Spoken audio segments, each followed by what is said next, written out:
Foy Notre Dame, Belgium, December 24, 1944. Snow blankets the Ardennes forest like a frozen shroud, muffling the distant rumble of artillery.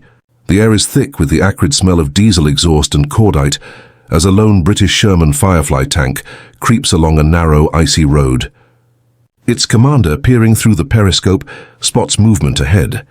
A column of German vehicles advancing through the twilight. Heart-pounding, he gives the order to fire. The gun roars, missing the lead Panther but striking a lorry loaded with explosives. A terrific explosion lights up the night, flames leaping into the sky, scattering debris and chaos among the enemy ranks. This is the chaos of the Ardennes offensive, where one man's daring gamble would soon defy orders to save an armored lifeline. Welcome to Overlay Tube World War II Stories.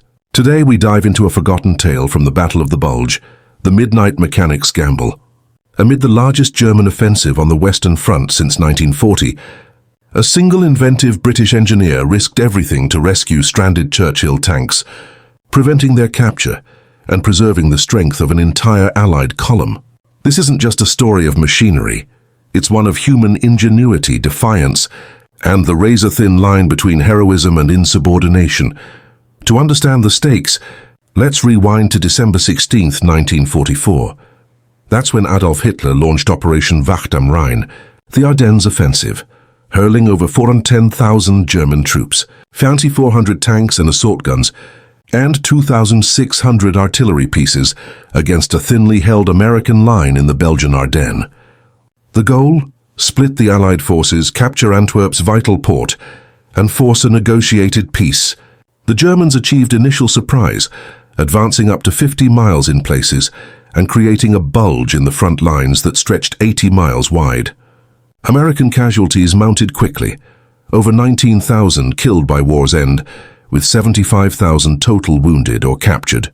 But the British were drawn in too, as Field Marshal Bernard Montgomery, commander of the 21st Army Group, took temporary control of U.S. forces north of the Bulge on December 19, 1944. Montgomery, the meticulous strategist known for his victory at El Alamein, immediately repositioned British XXX Corps under Lieutenant General Brian Horrocks to guard the Meuse River bridges. Horrocks, a battle-hardened leader who had fought from North Africa to Normandy, commanded a force including the 29th Armoured Brigade, with its Sherman tanks, and the 34th Tank Brigade equipped with the rugged Churchill infantry tanks. These Churchills, weighing up to 40 tons with thick armour up to 150 meters, were designed for close infantry support, their wide tracks excelling in mud and snow. But in the Ardennes' brutal winter, temperatures dropping to 20 degrees Celsius, with snowdrifts up to 2 feet deep, even these beasts could falter, bogged down by mechanical failures or fuel shortages. By December 23, 1944, the German 2nd Panzer Division, part of the 5th Panzer Army under General Hasso von Manteuffel, pushed toward Dinant on the Meuse. Von Manteuffel, a brilliant tactician who had earned the Knight's Cross for his Eastern Front exploits, aimed to cross the river and drive northwest. His forces included Kampfgruppe Böhm, led by Major Ernst von Böhm, a reconnaissance battalion with Panthers and half-tracks scouting ahead. The Germans had already captured over 200 American tanks in the initial onslaught, repurposing some for their own use, a tactic that could turn Allied armor against its makers. Enter Corporal Albert Bert Wilkins, a 28-year-old engineer with the Royal Electrical and Mechanical Engineers REME, attached to the 34th Tank Brigade. Wilkins, a pre-war mechanic from Birmingham, had joined REME in 1942 when the Corps was formed to handle vehicle repairs amid the mechanized demands of modern warfare. REME units, totaling over 130,000 men by 1944, were responsible for recovering and fixing tanks under fire, often using Scammell Pioneer tractors, heavy-duty recovery vehicles capable of towing 30 tons. But in the frantic redeployment to the Ardennes, Wilkins' unit arrived short on equipment, their official Scammells delayed by clogged roads and priority American convoys. On December 24, 1944, as Kampfgruppe Böhm approached Foy Notre Dame, a squadron of 8 Churchill tanks from the 147th Regiment Royal Armoured Corps, part of 34th Tank Brigade, became stranded just east of the Meuse. Heavy snow had clogged their air intakes, and 2 suffered track damage from hidden mines, common hazards in the forested terrain where over 1,200 mines were laid per square mile in some sectors. The tank's crews, shivering in the biting cold, radioed for help, but orders from Brigade HQ were clear. No recovery operations beyond the defensive line, as the area was swarming with German scouts. Risking assets there could expose the Meuse bridges to breakthrough. Wilkins, however, saw disaster looming. If those Churchills fell into enemy hands, the Germans could salvage their 75mm guns or even repair and redeploy them, much like they had with captured American M4 Shermans earlier in the offensive. Drawing from a reconstructed diary entry based on REME testimonies, 24 Deck 44. Snow everywhere, tanks stuck like sitting ducks. Brass says stay put, but Jerry's close. Can't let 'em have our beasts. Found an old farm tractor. Belgian make forbidden for military use. Jury-rigged chains and a winch. Going in tonight, court-martial be damned. The forbidden tractor was a civilian Fordson model, commandeered from a nearby farm, but explicitly off-limits under Allied requisition rules to avoid alienating locals.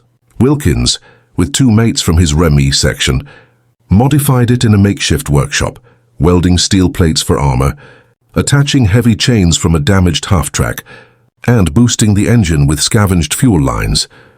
The smell of welding sparks mixed with the earthy scent of hay in the barn. As whispers of German patrols echoed outside, tension built as midnight approached on December 24th.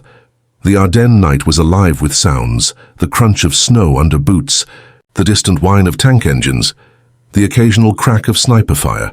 Wilkins' team slipped across the line under cover of darkness, navigating by compass through fog-shrouded woods where visibility dropped to 50 yards. They reached the first stranded Churchill at 0200 on December 25, 1944.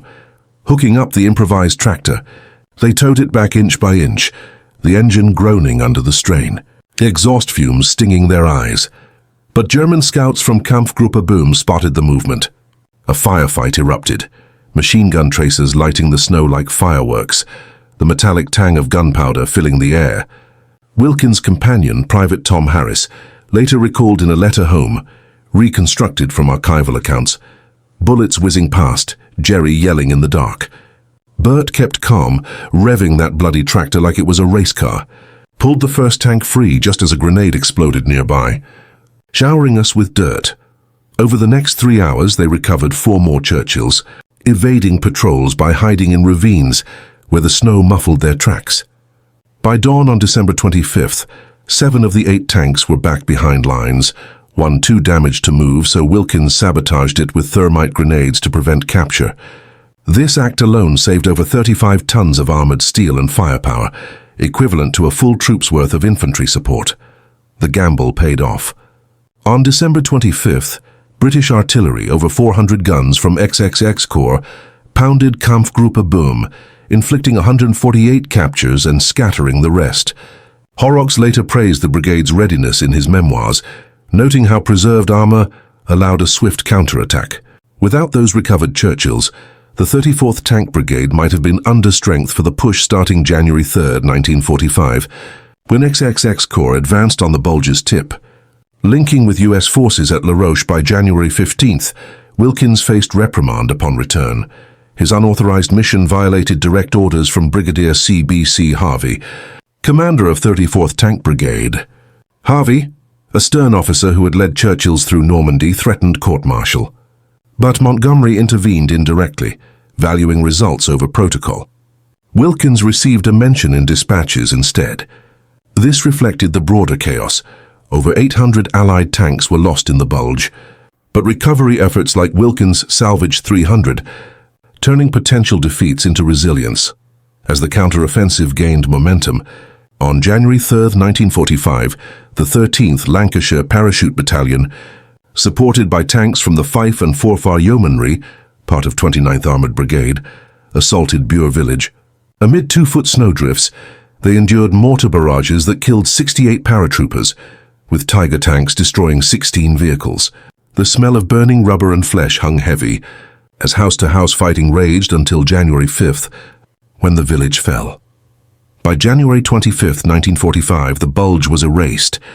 costing Germany 100,000 irreplaceable casualties and 700 tanks, losses that hastened the war's end. British contributions, though smaller at 1,400 casualties, were pivotal in stabilizing the north. Reflecting on this story, the Midnight Mechanic's gamble reminds us that wars aren't won solely by generals like Montgomery or Horrocks, but by ordinary men like Corporal Wilkins, whose ingenuity in the face of bureaucracy saved lives and materiel. In an era of total war, where 60 million perished globally, such acts highlight the human spirit's defiance. These hidden stories teach us that history's turning points often hinge on the unsung, risking all in the shadows.